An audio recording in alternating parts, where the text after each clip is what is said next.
Malam Abdul Jabbar ke kira shine a fahimci gidan manzon Allah, a gidan manzon Allah adalci, a bi umurnin manzon Allah na bin iyalan gidansa.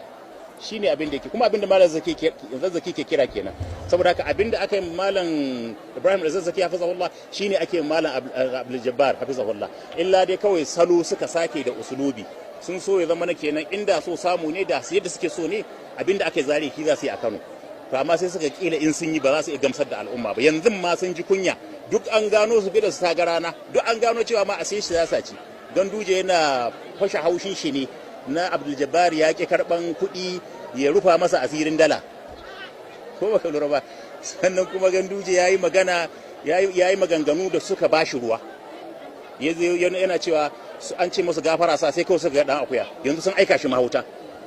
Chief security officer ke faɗin wannan, ya aika wani mahauta, me ake a mahauta an kai dan akuya? Turka shi yanzu wani sabon sirri ya ƙara bayyana game da gwamna Ganduje akan shari'ar Sheikh Dr. Abdul Jabbar Nasir Kabara. Domin kuwa an ce ya kirfa mishi asiri ne game da zancen shi na dala. Don haka suka mishi manakisa aka ce an yanke mishi hukuncin kisa. Yanzu ba da ɓata lokaci ba za mu kai ku ga bidiyon domin ku ji cikakken bayani daga gurin wannan shehin malami. Malam Abdul Jabbar ke kira shine a fahimci gidan manzon Allah, a gidan manzon Allah adalci, a bi umurnin manzon Allah na bin iyalan gidansa. Shine abin da yake, kuma abin da Malam Zazzaki ke kira kenan. Saboda haka abin da aka yi Malam Ibrahim Zazzaki hafizahullah shine ake Malam Abdul Jabbar hafizahullah. Illa dai kawai salo suka sake da usulubi. Sun so ya zama na kenan inda so samu ne da yadda suke so ne abin da aka yi zare ki za su yi a Kano. To amma sai suka kila in sun yi ba za su iya gamsar da al'umma ba. Yanzu ma sun ji kunya, duk an gano su fi da su ta rana, duk an gano cewa ma a sai shi siyasa ce. Don Duje yana fashe haushin shi ne na Abdul Jabbar ya ki karban kuɗi ya rufa masa asirin dala. Ko baka lura ba. Sannan kuma Ganduje yayi maganganu da suka bashi ruwa. Yana cewa an ce musu gafara sa sai kawai suka ga dan akuya. Yanzu sun aika shi mahauta. Chief security officer ke faɗin wannan, ya aika wani mahauta, me ake a mahauta an kai dan akuya? Haka yace gafara sa sai suka ga dan akuya, yace sai muka aika shi mahauta. Ko baka lura ba. Yace kuma wani mutum ya bunƙasa ya boyaya a Kaduna, mu wannan ba za mu bar sai bunƙasa ba. Me wannan yake nufi? Tun kamun aje kotu ya kada kansa. So haka ba magana ce ta ana rigima da wani ba, magana ce ta ba a son a ji gaskiyar da Annabi ya bari, illa iyaka. Sun kasa ƙaryata cewa akwai hadisan da suka muzanta manzon Allah sallallahu alaihi wasallam, sun kasa musanta. Ya ce ga su, amma a buɗe a gani sun hana. Itinin sun san akwai. Shine ai wa'annan mushakkikuna, ni ba na ganin laifin su. Imamul Ghazali da kake ganin sa nan babban malamin sufaye, mushakkik ne. Ya shekaru da yawa yana shakkun me ya kamata yayi. Ya shiga wannan kungiya ya kuri, ya shiga wannan ya kuri, ya shiga wannan ya kuri. Sai da ya samu nutsuwa sannan sai ya nutsu. Da ƙarshe ma bayan ya nutsu ya zurfafa bincike sai gashi ya koma bangaren ahlul baiti. Da kuma da haka ya cika. Saboda su wannan ba ni ganin laifin su. Wani ya same ni a ɗalibi ne, ya same ni a gida shekaru kamar 17 ko 20 da suka wuce. Yake ce mani, malam ina da shakku akan komai. Na yi ɗariƙa, na yi ɗariƙoƙi daban-daban. Yanzu kuma ni ɗan izala ne. Yanzu kuma duk ina da shakku ba wanda na natsuwa a cikin zuciyata, sai na fara sai in ga ban da natsuwa. Sai na ce ba kai ka fara ba, Imamul Ghazali da ire-iren ka duk sun yi. Saboda haka yanzu na zo in jaraba ku, na ce to bismillah. Muka fara tattaunawa, to daga dai baya kuma dai ban san ina ya kwako ya ga makaranta ya tafi ne. So akwai mutane irin wannan, mutanen da suka tsaya ba su nan shakku suke yi, har yau sun kasa samun nutsuwa. Muna fata Allah ba su nutsuwa su yanke shawara. Barkamu da dawowa daga jin wannan rahoto. Yanzu kuma za mu koma duniya a ta Kannywood. Aminu J Town ya yi kalamai masu nauyi ga dukkan jaruman Kannywood, inda ya ce dukkaninsu ba masu kintsi ba ne, kuma halayensu ba abin a koya ba ne, domin kuwa daga waɗanda suke yin luwaɗi sai waɗanda suke yin maɗigo sai waɗanda suke tsafi da dai sauran makamantarsu. To wannan bayani ya tada hazo a ɓangaren sada zumunta, wato ɓangaren TikTok, Facebook da makamantansu. Amma kuma bayan wannan jawabi da Aminu J Town ya yi, ya samu waɗansu mutane da suka dinga goya musu baya. Ba da ɓata lokaci ba, mu je ga bidiyon ku ji irin sharhi da suka yi akan wannan magana tashi.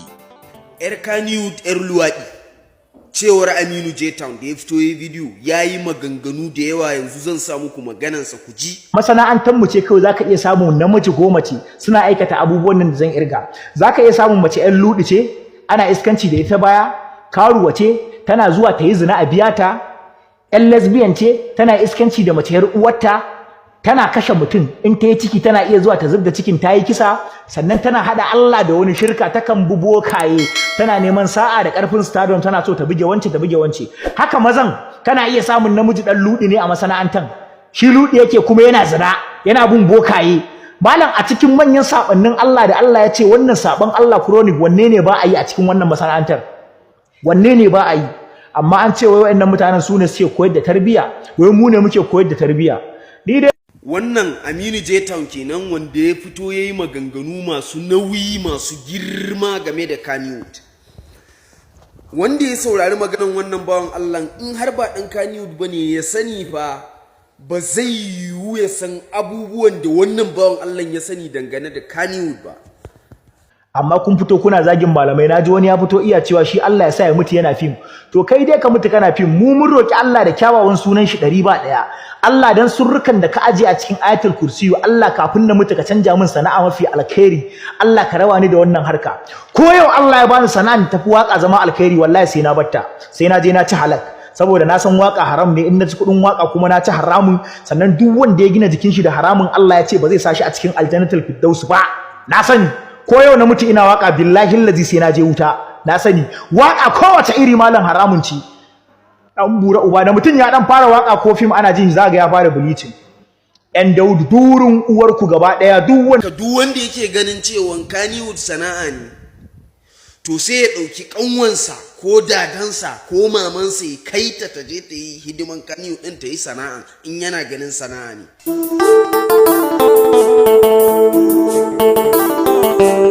A daidai wannan lokaci muke shirye ko matsanmu sai kuma an jima, amma kafin nan idan yau ne farkon ziyartar ku wannan shafi namu mai albarka, to muna roƙo da akwai mana subscribe kana ku danna ƙararrawa domin samun dukkan shirye-shiryenmu idan mun dora. Idan kuma kun yi mana subscribe, to muna roƙo da akwai mana comment sannan ku yi mana like akan wannan bidiyo. Mun gode, mun gode.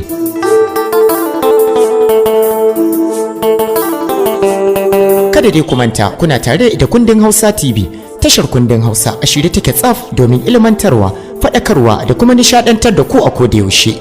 Don kasancewa cikakken na tashar Kundin Hausa TV, ku yi mana subscribe, hakan ne kaɗai zai bamu damar sanar da ku da zarar mun ɗora ƙayataccen shirye-shiryenmu a wayoyinku na hannu. Mun gode, mun gode.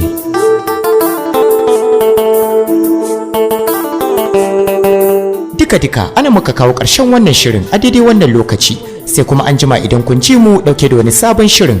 Kundin Hausa TV na alfahari da ku a koda yaushe, sannan muna alfahari da kasancewa tare da ku. Mun gode, mun gode.